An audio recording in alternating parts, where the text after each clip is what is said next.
আবারও আমি আপনাদের সামনে চলে এসেছি রায়গঞ্জ বসন্ত স্টেশন হয়ে।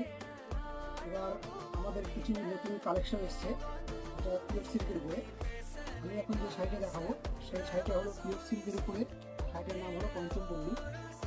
যারা সিল্ক আইটেম ভালোবাসেন তারা খুবই পছন্দ হবে, তাদের জন্য শাড়িটা রেখেছি। সবাই একটু নতুনত্ব কালেকশন চায়, পুজোর সময় এসে বলে আপনাদের কি নতুনত্ব বেরিয়েছে পুজো, তাদের কথা মাথায় রেখে এবার যে শাড়িটা নিয়ে এসেছি পঞ্চমপল্লী সিল্ক। এটা হচ্ছে ডিজাইনটা একদমই আনকমন শাড়িটা আছে। শাড়িটা আমি খুলে দেখাবো এবার। দেখুন, এটা হচ্ছে বডি বেসে রয়েছে, পুরো ডিমেন্টন কালারের উপরে আছে। আঁচলটা পিঙ্ক কালারে রয়েছে, বডিটা হচ্ছে ব্লু শেডের মধ্যে রয়েছে, ডিমেন্টন কালার, ব্লু পিঙ্ক কম্বিনেশনের শাড়িটা তৈরি।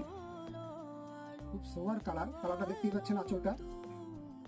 এটা হচ্ছে আপনার বডি বেস, সম্পূর্ণ বডি বেস রয়েছে। এটা হচ্ছে পুরো বডিতে কাজ রয়েছে।